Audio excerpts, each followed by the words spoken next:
नमस्कार दोस्तों, स्वागत है आप सभी का अपने अपने यूट्यूब चैनल मैथ्स अकेडमी पर। दोस्तों हमारी चल रही थी रीजनिंग की प्रैक्टिस सेट, उसके अंदर हमारे हो गए हैं काफ़ी सारे पार्ट कंप्लीट्स। यदि आपने अभी तक भी चैनल को नहीं किया है सब्सक्राइब, और आपने नहीं किया, यदि वीडियो को पसंद आए तो लाइक कर दीजिएगा, और चैनल को सब्सक्राइब नहीं किया है तो वो भी करते जाइएगा, ताकि हम जो भी वीडियो डालें तो उसका नोटिफिकेशन सबसे पहले आपके पास पहुँच पाए।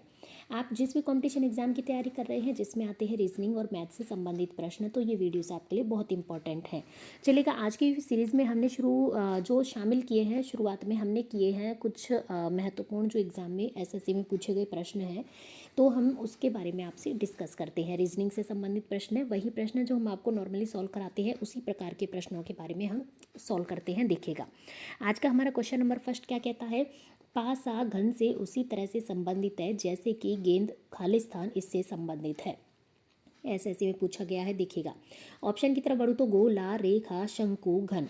तो देखिएगा फ्रेंड्स, हम सभी जानते हैं जैसे कि पासा घन से संबंधित है, उसी प्रकार गेंद, पासा का जो आकार होता है वो घनाकार होता है, अर्थात घन से संबंधित है।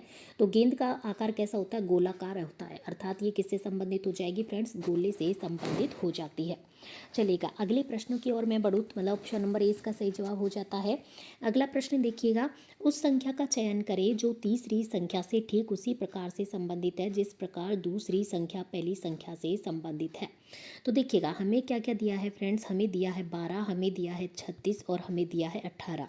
इसका मतलब 12 का 36 से जो संबंध है 18 का कौन सी संख्या से होगा, ये हमसे पूछा गया है। तो देखिएगा, 12 से मैं 36 किस प्रकार से ला सकती हूँ। देखिएगा, 12 दूना 24, 12 तिया 36, एक बार मैं 3 से मल्टीप्लाई करके ला सकती हूँ। इसी प्रकार मैं 18 को 3 से मल्टीप्लाई करके देखती हूँ तो 8 दूना 16, 8 दूनी 16, 8 तिया 24, 24 के 4 हासिल के 2, 3 एकम 3, 4 5, ठीक है, 54 प्राप्त होता है। लेकिन 54 हमारे ऑप्शन में कहीं भी नहीं है, इसका मतलब ये वाला मेथड तो हमारा एकदम गलत है। चलेगा, हम पहुँचते हैं सही मेथड की तरफ। देखिएगा, तो सही मेथड कौन सा होगा, इसको हम एक बार कर देते हैं इरेज हमारे गलत मेथड को। चलेगा, सही मेथड की तरफ मैं बात करूँ तो सही मेथड इसका क्या हो जाता है। देखिएगा, और मैं किस प्रकार से 36 इसको ला सकती हूँ 12 से। देखिएगा, 12 को यदि मैं 6 बना दूँ तो 6 का स्क्वायर 36 होता है, ये हम सभी जानते हैं। तो देखिएगा, 12 को मैं 6 कैसे बना सकती हूँ, 12 को मैं कर देती हूँ 2 से डिवाइड। तो 12 में 2 का भाग देती हूँ तो मुझे 6 प्राप्त होता है, और 6 का स्क्वायर ही क्या होता है, 36 होता है। इसी प्रकार 18 में मैं कर देती हूँ 2 का भाग या 2 से डिवाइड कर देती हूँ तो मुझे कितना प्राप्त होता है, 9 दूनी 18 होता है, तो 9 प्राप्त होता है।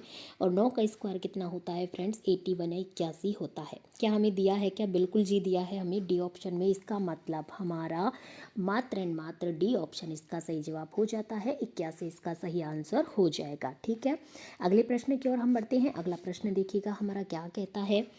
दिए गए विकल्पों में से उस संख्या का चयन कीजिए जो निम्नलिखित श्रृंखला में प्रश्न चिन्ह को प्रतिस्थापित कर सके। तो देखिएगा, पहले हम सीरीज़ को नीचे लिख लेते हैं। 77 दिया है, इसके बाद फिर से 77, इसके बाद दिया है हमें 79, इसके बाद हमें दिया है 237, इसके बाद हमें दिया है 241, और इसके बाद हमें यहाँ पर ज्ञात करना है। देखिएगा, मैं बात करूँ इसको इससे तो कैसे प्राप्त होगा, मल्टीप्लाई एक कर दूँ तो मुझे 77 से 77 प्राप्त हो जाता है। आगे देखिएगा, 77 से 79 में मैं +2 ऐड करती हूँ तो मुझे 79 प्राप्त हो जाता है, और 79 को मैं मल्टीप्लाई बाई 3 करती हूँ तो मुझे 237 प्राप्त हो जाता है। अब 237 में मैं कितना ऐड करती हूँ, +4 ऐड करती हूँ तो मुझे 241 प्राप्त हो जाता है। तो देखिएगा, +2 +4 ऐड किया है, 1 से मल्टीप्लाई, फिर 3 से मल्टीप्लाई, मतलब कि आगे वाला जो मल्टीप्लाई होगा वो होगा 5 से मल्टीप्लाई। तो मल्टीप्लाई 5 करती हूँ 241 को तो मुझे प्राप्त होता है 1205। 1205 हमें किसी ऑप्शन में दिया है क्या, बिल्कुल जी, ऑप्शन नंबर डी में दिया गया है, अर्थात हमारा ऑप्शन नंबर डी इसका एकदम सही और सटीक जवाब हो जाता है।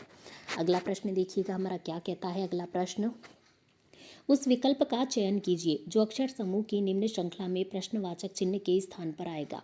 ZML WKK TIJQGI। तो देखिएगा, मैं पहले बात कर लेती हूँ इसको नीचे लिखने की। तो ZML है, फिर हमारा है WKK, इसके बाद हमारा आता है TIJ, इसके बाद हमारा आता है QGI, आई। ठीक है, इस तरीके से हम इसको समझ सकते हैं कि जेड से डब्लू, देखिएगा जेड से डब्लू के बीच में जो अंतर है -3 का अंतर आता है।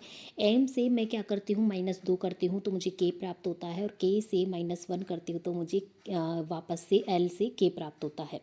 अब के से, अब देखिएगा दोबारा से सेम प्रोसेस करूँगी, डब्लू से -3 करती हूँ तो मुझे टी प्राप्त होता है। ठीक है, फिर के से मैं -2 करती हूँ तो मुझे आई प्राप्त होता है, के से -1 करती हूँ तो जे प्राप्त होता है। ठीक है, सेम प्रोसेस मुझे इसमें थर्ड में देखिएगा, -3 करती हूँ तो क्यू प्राप्त होता है, आई से -2 करती हूँ तो जी प्राप्त होता है, और जे से -1 करती हूँ तो मुझे आई प्राप्त होता है।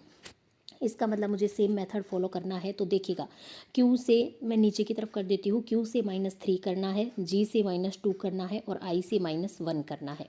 तो Q से मैं क्या करती हूँ, Q से मैं -3 करती हूँ तो मुझे N प्राप्त होता है, G से मैं -2 करती हूँ तो मुझे E प्राप्त होता है, और H मुझे प्राप्त होता है I से -1 करने पर, मतलब NEH, जो कि हमारे ऑप्शन नंबर डी में दिया गया है, अर्थात ऑप्शन नंबर डी इसका एकदम सही जवाब हो जाता है।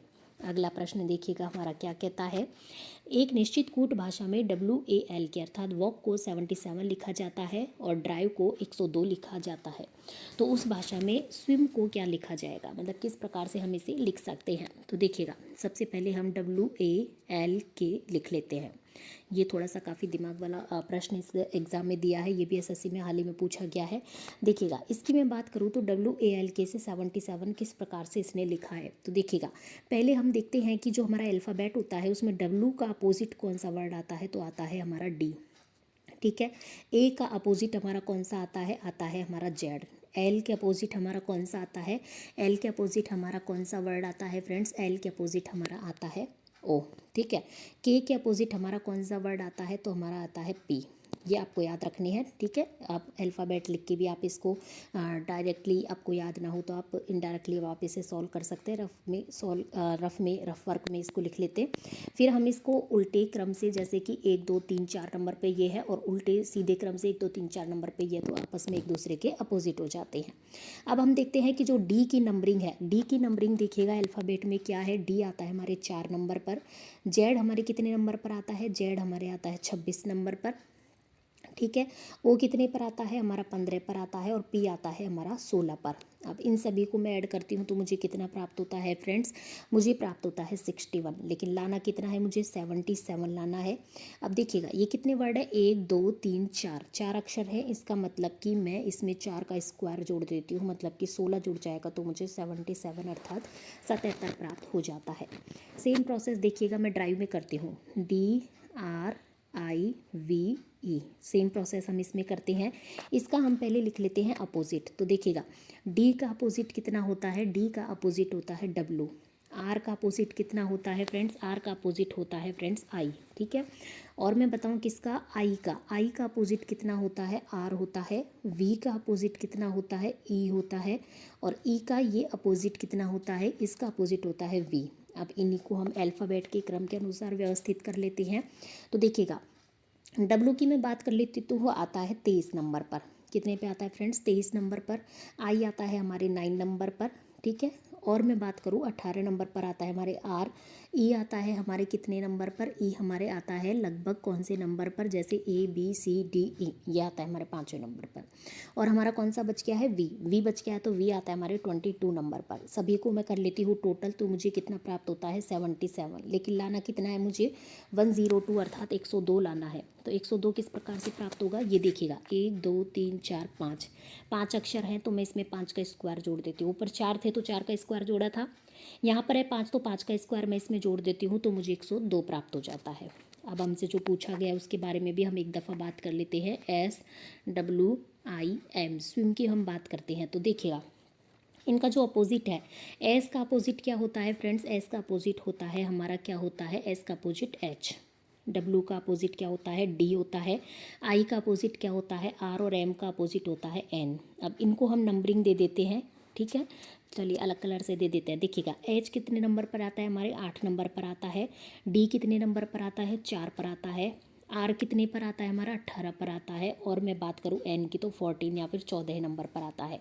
इन सभी का मैं टोटल कर लेती हूँ तो इन सभी का टोटल मुझे कितना प्राप्त होता है फ्रेंड्स, 44 प्राप्त होता है। लेकिन हमने ऊपर क्या किया देखिएगा, 4 अक्षर थे तो 4 का स्क्वायर जोड़ा इसमें, और 5 का स्क्वायर जोड़ा तो 5 अक्षर थे, इसलिए यहाँ पर हमारे कितने हैं 1 2 3 4, 4 अक्षर है तो मैं वही 4 का स्क्वायर इसमें ऐड कर देती हूँ, अर्थात 4 का स्क्वायर 4 चौक 16 ऐड होगा, तो 44 में 16 ऐड होगा तो मुझे कितना प्राप्त होता है 60 प्राप्त होता है, या फिर 60 प्राप्त होता है, जो कि हमारे दिया गया है ऑप्शन नंबर सी में, अर्थात ऑप्शन नंबर सी इसका एकदम सही जवाब हो जाता है। अगला प्रश्न देखिएगा। अगला प्रश्न हमसे क्या कहता है, उस वह नारिक का चयन करें जो निम्नलिखित वर्गों के मध्य संबंध को सर्वोत्तम तरीके से क्या करता है, निरूपित करता है। कद्दू है, पालक है, आलू है। देखिएगा फ्रेंड्स, तीनों सब्जियां हैं लेकिन एक दूसरे से संबंधित नहीं है। कद्दू अपने अलग है, पालक अलग है और आलू अलग है, तीनों एक दूसरे से किसी भी प्रकार से संबंधित नहीं है, तो वह नारिक फर्स्ट इसका सही जवाब हो जाता है, ऑप्शन नंबर ए सही जवाब हो जाएगा। ये भी एसएससी एग्जाम में पूछा गया है। अगला प्रश्न देखिएगा, कथन और निष्कर्ष वाले प्रश्न, ऐसे भी एसएससी एग्जाम में पूछे जाते हैं, एसएससी सीजीएल में पूछा गया है। देखिएगा कथन क्या है और निष्कर्ष क्या है, हमेशा कथन निष्कर्ष वाले प्रश्नों को हमें वेन आरेख के द्वारा सॉल्व करना है ताकि आप अच्छे से जल्दी से निष्कर्ष तक पहुंच पाएँ। देखिएगा मैं बात करती हूँ, सभी फूल सुंदर हैं, ये हमने फूल बना लिए, ठीक है, और ये हमने सुंदर बना लिए, सभी फूल, और ये अंदर वाले क्या हैं, सभी फूल सुंदर हैं। और क्या बोल रहा है, वैदेही सुंदर है, वैदेही क्या है, केवल सुंदर है, तो वैदेही को हमने केवल सुंदर बना लिया, ये क्या है वैदेही, इसको हमने वैदेही बना लिया, वैदेही बोल रहा है तो हमने इसको वैदेही बोल दिया, ठीक है। निष्कर्ष की तरफ पहुंचे तो वैदेही एक फूल है, क्या वैदेही फूल है क्या, बिल्कुल नहीं है, निष्कर्ष तो बिल्कुल सही नहीं है। कुछ सुंदर फूल है क्या, कुछ सुंदर का पार्ट ये फूल है, ये कुछ सुंदर फूल है क्या, तो ये हमारा बीच का जो फूल है ये कुछ सुंदर है, तो इसका मतलब निष्कर्ष सेकंड सही जवाब हो जाएगा, जो कि हमारे ऑप्शन नंबर बी में दिया गया है, केवल निष्कर्ष सेकंड अनुसरण करता है। अगला प्रश्न देखिएगा। अगला प्रश्न हमसे क्या कहता है, ब्लड रिलेशन से संबंधित प्रश्न है। क्यू आर की माँ है, देखिएगा क्यू आर की माँ है तो हमने क्यू को ऊपर ले लिया और आर को नीचे ले लिया। क्यू क्या है, आर की माँ है मतलब कि फीमेल है। पी क्यू का पति है, पी क्या है इसका पति है मतलब कि मेल है, मतलब प्लस लगा दिया हमने डिफरेंस के लिए, ठीक है। पी क्यू का पति है। एस आर का भाई है, ये इसका क्या हो गया, भाई हो गया, प्लस हो गया। तो पी का एस से क्या संबंध है, अब ये बहन भाई हो गए, ये इनकी माता हो गई, ये इनके पिता हो गए, ठीक है, दोनों के ही, तो ये इसकी क्या हो गए, पिता हो गए, पी क्या हो गए इसके पिता, इसका मतलब कि कौन सा सही जवाब हो जाएगा, ऑप्शन नंबर सी इसका एकदम सही जवाब हो जाता है, पिता। अगला प्रश्न देखिएगा, निम्नलिखित शब्दों को एक तार्किक और सार्थक क्रम में व्यवस्थित कीजिए। शहर, भवन, राज्य, देश, महाद्वीप। तो देखिएगा फ्रेंड्स, सबसे पहले क्या होता है, छोटा हमारा भवन होता है, भवन के बाद क्या होता है, शहर बनता है, छोटे छोटे बहुत सारे भवन हो जाते हैं तो शहर बन जाता है। शहर, बहुत सारे शहर मिलकर क्या बनते हैं, बहुत सारे शहर मिलकर हमारे राज्य बन जाते हैं, बहुत सारे राज्य मिलकर एक देश बन जाता है, और सभी देश, बहुत सारे जो देश है उनको मिलाकर एक महाद्वीप बन जाता है, अर्थात 5 आ जाएगा। 2 1 3 4 5 जो कि हमारे ऑप्शन नंबर डी में दिया गया है, इसका मतलब ये इसका सही जवाब हो जाता है। अगला प्रश्न देखिएगा, कैलेंडर से संबंधित महत्वपूर्ण, यदि 2 जून 1995 को शुक्रवार है तो 16 जून 1996 को सप्ताह का कौन सा दिन होगा। तो देखिएगा 2 जून 1995 ये हो गया, 2 जून 1995 से पहले हम बात कर लेते हैं कितना, 2 जून, देखिएगा 2 जून 1996 तक की हम बात कर लेते हैं, तो 2 जून से 2 जून तो सेम हो गया, 1995 से 1996 तक ये क्या हो गया, एक साल हो गया, मतलब 1996 कौन सा है, लीप ईयर है, तो लीप ईयर में हम जानते हैं 4 का पूरा पूरा भाग जाता है, तो लीप ईयर में आते ही 2 दिन बढ़ जाते हैं, तो हम इसके 2 दिन बढ़ा लेते हैं कि 2 दिन तो हमारे यहाँ पर बढ़ गए। इसके बाद 16 जून, अब 2 से 16, 2 जून से 16 जून तक कितने दिन हो गए, 14 दिन हो गए, 14 दिन हमारे ये बढ़ गए, ठीक है, 14 दिन ये बढ़ गए, 2 दिन ऊपर बढ़ गए थे, तो 14 + 2 करेंगे तो हमें कितने प्राप्त होते हैं, 16। अब 16 से हम क्या करते हैं, एक सप्ताह में कितने दिन होते हैं फ्रेंड्स, 7 दिन होते हैं, तो हम 7 का भाग देते हैं किसमें, हमेशा जो भी हमारा आंसर आता है उसमें 7 का भाग देते हैं, शेषफल आंसर होता है, तो 7 का इसमें भाग देंगे तो 7 दूनी 14, 2 हमारा शेषफल हो गया, मतलब कि जो हमें दिया गया है उसमें हमें 2 जोड़ना है। शुक्रवार हमें दिया गया है, शुक्रवार में हमें +2 करना है, शनिवार रविवार, इसका मतलब ऑप्शन नंबर डी इसका एकदम सही जवाब हो जाता है। ठीक है फ्रेंड्स, मुझे पूरी उम्मीद है आपको सभी प्रश्न समझ में आ गए होंगे। यदि फिर भी आपको किसी भी प्रश्न में कोई समस्या है तो आप अभी चैनल को सब्सक्राइब करके आप किसी भी वीडियो पे कमेंट कर सकते हैं, तो आपको अगले ही हमारे चैनल का जो वीडियो होगा उसमें आपको इसका हल दे दिया जाएगा। चलिए फ्रेंड्स, हम मिलते हैं आपको नेक्स्ट वीडियो में, तब तक आप बने रहिए मैथ्स अकेडमी के साथ। धन्यवाद।